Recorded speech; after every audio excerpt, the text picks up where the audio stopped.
Mga kapatid, ang araw ng Panginoon bilang 26 na nakatala sa Heidelberg Catechism ay may pamagat na Holy Baptism, Signs and Seal, the Benefits of Christ. Sa Tagalog, ang banal na bautismo ay isang sakramento ng tipan ng biyaya ng Diyos.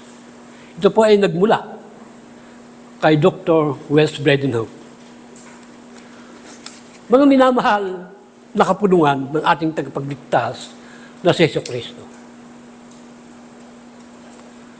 Naalala mo ba ang iyong bautismo? Ang tanong na ito ay maaaring unawain sa dalawang paraan. Ang una, maaari itong mga hulugan, naalala mo ba ang mismong sandali ng iyong pagbautismo? Para sa karamihan sa atin, ang sagot, sigurado hindi. Sapagkat tayo ay bininyagan bilang mga sanggol. Hindi natin naaalala ang unang pagkakataon na dinala tayo sa harapan ng iglesia. Sinabi sa atin ng ating mga magulang na tayo ay nabinyagan at pinaniwalaan natin. Marahil, mayroon pa tayong sertitiko bilang patunay. Ngunit na ikalawang kahulugan ang tanong. Naalala mo ba ang iyong bautismo? Sa paraang ito, iniingatan mo ba sa iyong puso ang katotohanang ikaw ay nabinyagan? Mahalaga ba ito sa iyo? Dinadala mo ba ang bilang paalala, pampalakas, at gabay sa iyong pamumuhay bilang Kristiyano? Sandali po nating putulin at tayo ay yumuko at manalangin. Nagpapasalamat po kami, aming Diyos, sa biyaya ng mga iyong mga salita. Ang banal na bautismo ay isang sakramento ng tipan ng biyaya ng Diyos. At ito ay tanda ng pangako ng paghuhugas ng kasalanan sa pagitan ng dugo ni Kristo. At ang pagbabago ng buhay sa pagitan ng banal na Espiritu. Naway ipahayag mo sa amin ang katotohanan ito. Salamat po sa pangalan ni Jesus. Amen. Ayan. Magpatuloy po tayo. May mga author na nagsasabi na ganito ang ginawa ng reformador na si Martin Luther. Ayon sa kanila, isinulat niya sa Latin ang mga salitang Baptistatus sum, o ako'y nabinyagan. Ito ay sinulat niya sa kanyang mesa. At sa tuwing siya'y dumaraan sa matinding espiritual na pakikipaglaban, tinitingnan niya ang mga salitang ito at naaalala niya, ang Diyos ay lumapit sa kanya sa bautismo. Kahit siya ay sanggol pa lamang. At doon siya pinatibay sa gitna ng laban. Kapag inaalala natin ang ating mga bautismo, may tunay itong tulong at lakas para sa atin. Ang sakramentong ito ay ibinigay upang patatagin ang ating pananampalataya sa mga pagsubok ng buhay. Maaari nating pagnilayan ang katotohanan ito. Ang ating Diyos ay lumapit sa atin at hayagang ipinahayag na tayo ay Kanya. Ipinakita niya na tayo ay nakatali sa Kanya sa isang tipan. Ang relasyong ito ay tinatawag na Covenant of Grace o tipan ng biyaya. Ito ay ugnayan ng Diyos sa atin at sa ating mga anak. Hindi natin ito pinasok dahil sa sariling karapatan. Kaya ito ay tinatawag na biyaya at hindi rin ito na pananatili sa sarili nating lakas. Si Jesucristo ang tagapamagitan na nagpapatuloy na relasyong ito. Kaya muli ay babanggitin ng aking mga labi. Ito ay tinatawag na tipan ng biyaya. Ang tipang ito ay may dalawang sakramento. Siguro alam ng lahat. Ang banal na hapunan at ang banal na bautismo. Sa pagkakataong ito, ayon sa araw ng Panginoon bilang 26, ang ating focus ay ang bautismo. Bilang tanda ng pagpasok sa tipan ng biyaya. Dalawa po ang ating titingnan. Una, ano ang itinangako ng Diyos sa bautismo? Pangalawa, paano tayo dapat tumugon sa ating bautismo? Mahalagang tandaan sa simula, ang tipan ay isang relasyong may dalawang panig. Oo, ito ay tipan ng biyaya na nagpapakita na ang Diyos ang nagpasimula at nagpanatili nito. Ngunit gaya ng anumang relasyon, may tugon din mula sa tao. Kaya una nating titingnan kung ano ang ginawa ng Diyos sa sakramentong ito ng bautismo. Ang pamagat, ang banal na bautismo ay isang sakramento ng tipan na biyaya ng Diyos. May 2 punto po ang hatid nito sa atin. Una, ang itinangako ng Diyos sa bautismo. Ang itinapangako ng Diyos sa bautismo. Ang araw ng Panginoon, 26, buod ng katesismo ang ginagawa ng Diyos. Ipinapangako niya ang paghuhugas. Ito ang larawan ng bautismo. Tulad ng tubig na naghuhugas ng dumi ng katawan. Ipinapakita ng bautismo ang paghuhugas ng ating kasalanan sa pamamagitan ng dugo at espiritu ni Kristo. Ngunit kailangan linawin. Hindi ang bautismo ang naghuhugas ng kasalanan. Kung iyon ang paniniwala, tayo ay isang parang Romano-Katoliko. Ang bautismo ay tanda lamang isang larawan ng espiritual na katotohanan. Ito ay sakramentong kung saan ipinapangako ng Diyos ang kanyang paglilinis. Kung tayo ay tumutugon sa tamang pananampalataya. Ang itinakong paghuhugas ay may 2 bahagi ayon sa kasulatan. Ang una, ito ay paghuhugas sa dugo ni Kristo. Ito ay tumutukoy saan? Sa kapatawaran ng kasalanan. Kapag tayo ay nagkakasala laban sa Diyos at nagkakaroon ng utang sa Kanya. Ngunit, kung tayo ay nahugasan sa dugo ni Kristo na ibinuhos sa krus, ang ating kasalanan ay natatakpan, nababayaran, at inaalis. Kaya sa bautismo, ipinahayag ng Diyos ang 2 bagay. Una, ang iyong kasalanan ay hindi na nananatili laban sa iyo. Pangalawa, ikaw ay pinatawad dahil kay Kristo. Dito, nawala ang hadlang sa pagkipag-isa natin sa Diyos. Hindi na tayo kaaway, kundi mga kaibigan, mga anak sa loob ng tipan. Ito ang mabuting balitang ipinapangako ng Diyos sa ating bautismo.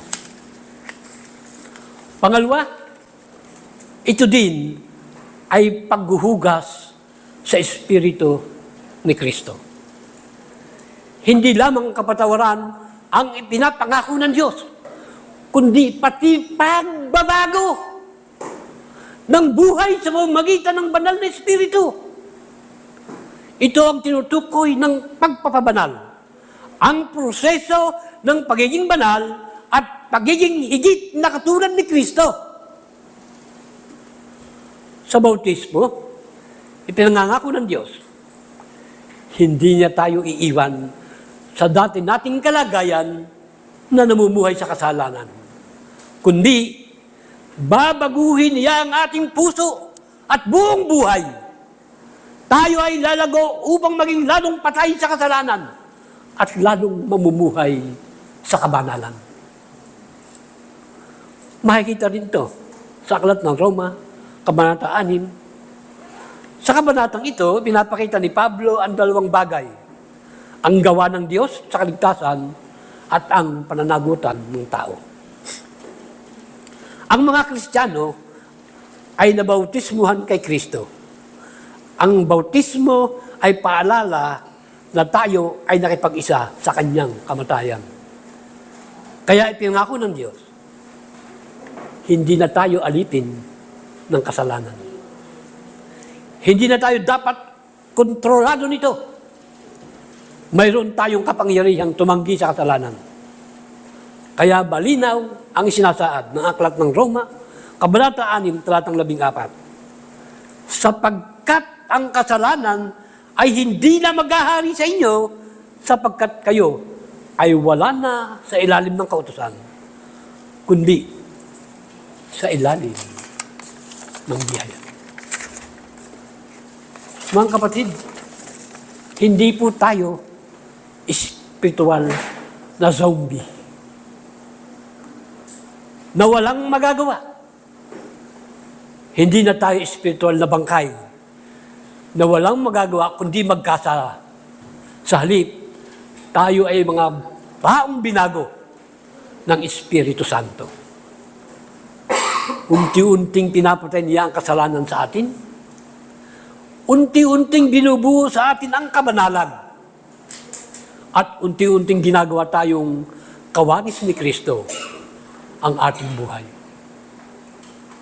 Sa bautismo, ang Diyos ay hindi lamang nagsasabing pinatawad ka, kundi pati binabago kita.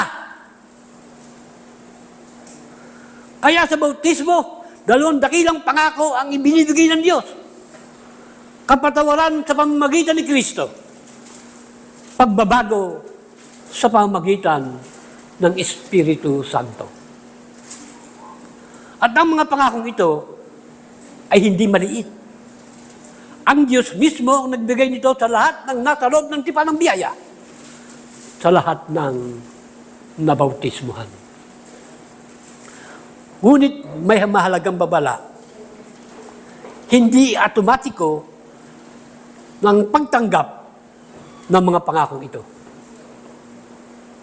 May maling akala sa ilang iglesia na kung ikaw ay nabinyagan at nasa tipan, ayos na ang lahat. Kahit ano pa ang paniniwala o pamumuhay ay pwede mo nang gawin. May mga tao kasing iniisip ang ano, dahil sila ay nabautismuhan na. Dahil sila ay nasa tipan.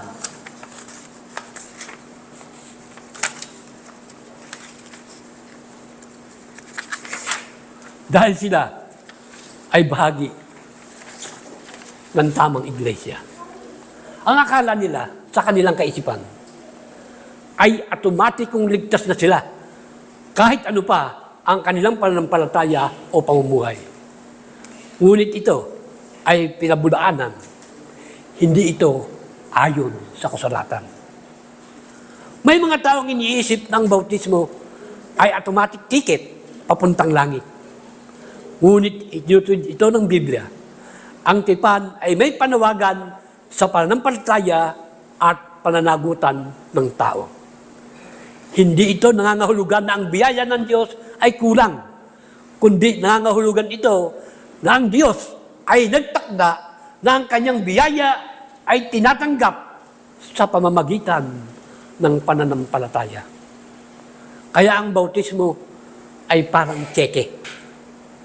Ang Diyos ang nag-i-issue ng pangako. Ngunit, kailangang i-encash sa pamamagitan ng pananampalataya. Hindi dahil kulang ang Diyos, kundi dahil itinakda niya ang kanyang biyaya ay tinatanggap sa pamamagitan ng pananampalataya kay Kristo. At ang ikalawang puntos, ang ating tugon sa bautismo. Kaya ang tanong, paano natin matatanggap ang ipinangako sa bautismo? Ang simpleng sagot ay sa pamamagitan ng pananampalataya kay Jesucristo. Tingnan po natin, tulad ng Nicodemo. Ito po ay makikita natin sa Aklat ng Juan, Kabanata 3. Siya ay kabilang sa bayan ng Diyos at kilala na isang prominenteng guro ng kautusan sa Israel. Ngunit kailangan niyang ipanganak na muli. Kailangan niyang tumingin kay Kristo upang maligtas. At ganoon din tayo ngayon. Ayon sa Aklat ng Juan, Kabanata 3, talatang 14-15, ay iniugnay kay Kristo ang ahas na tanso sa ilang. Ang mga Israelita ay naligtas sa kagat ng ahas sa ilang sa pamamagitan ng pagtingin sa ahas na tanso na ipinagawa ng Diyos kay Moises. Gayon din ang kaligtasan. Ito ay sa pamamagitan ng pagtingin ng may pananampalataya kay Kristo. At ano ang tunay na pananampalataya? Ang pananampalataya ay may tatlong bahagi. Tatandaan nyo, pag-aralan natin ito sa membership class. Una, kaalaman o knowledge. Kailangan alam natin ang Ebanghelyo tungkol sa kasalanan at kaligtasan.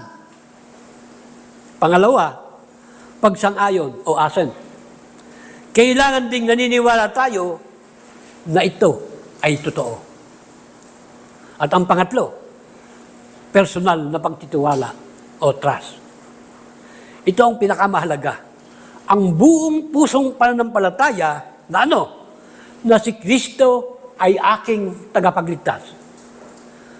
Na si Kristo ang aking pag-asa. Sa Kanya lamang ako magtitiwala. Ito ang pananampalatayang sinatawag sa atin ng ating bautismo. Kung wala ito, hindi sapat ang panglabas na anyo ng relihiyon. May hatid po sa atin ang aklat ng Hebreo, Kabanata 10. Ito po ay isang seryosong babala. Kung tatanggihan natin ang ipinagkaloob na tagapagligtas, ito ay napakabigat na kasalanan. Sinasabi ng aklat ng Hebreo, Kabanata 10, talatang 26-31, na ito ay nakakatakot na bagay. Ang mahulog sa mga kamay ng Diyos na buhay. Ba't parang makapakirap yan? Nasa kamay kayo ng Diyos at mahulog ka? At ito ay mas mabigat na ang nagsasabing mananampalataya ay maaaring nabautismuhan na, nakarinig na ng Ebanghelyo, at tayo ay nasa loob ng iglesia, sumasamba, nananalangin, umaawit, nag-aaral ng salita. Ngunit, kung wala pa din tayong pananampalataya, ibig lang sabihin ay hindi pa dumadating sa atin ang kaligtasan. Kaya mga kapatid, bantayan natin ang ating sarili. At sa pangwakas, tandaan na ang layunin ng babala ay hindi upang sirain tayo, kundi upang dalhin tayo kay Kristo. Mas mabuti ang mas mabuti ang mapasakamay tayo ng Diyos bilang Ama kaysa mapasakamay niya bilang ating hukom.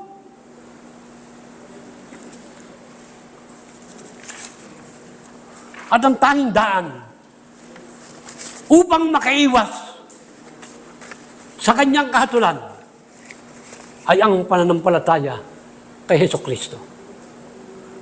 Kapag tayo ay sumampalataya, doon lamang nagiging tunay na lakas ang ating bautismo.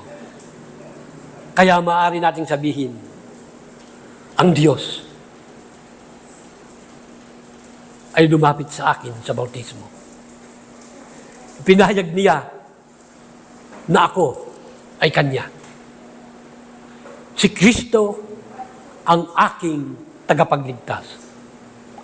At kung tayo man ay haharap sa mga mabibigat na pagsubok, maaari din nating alalahanin ito at sabihin ng buong puso, ako ay nabautismuhan na, hindi bilang ritual lamang, kundi bilang tanda ng pangako ng Diyos sa akin. Ulitin ko, ako ay nabautismuhan na, hindi bilang ritual lamang, kundi bilang tanda ng pangako ng Diyos sa akin. Kaya sa pananampalataya ay masasabi din natin,